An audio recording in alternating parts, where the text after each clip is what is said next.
आणि सुंदर ते ध्यान बघून तृप्त होत आहेत. भक्त पुंडलिकाने दिलेले विठ्ठलाला आहे. पाहिलं देव विटेवरती उभा आहेत. मुक्त केशी नावाची दासी होती. तिला तिच्या रूपाचा गर्व झालता. देवाने नाजूक रूप घेतलेलं आहे. त्यांचं बोट इथे या ठिकाणी देवाला रुतलेलं आहे. ते हे ठिकाण आहे. कृष्ण अवतारातील गुरेराकाची काठी आहे.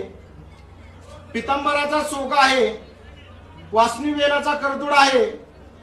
उजव्या हातात कमल पुष्प आहे. डाव्या हातात शंख आहे. अर्धांगी रुक्मिणी मातेला बसण्यासाठी दिलेली जागा आहे. या ठिकाणी ब्रह्मदेवाचे स्थान आहे.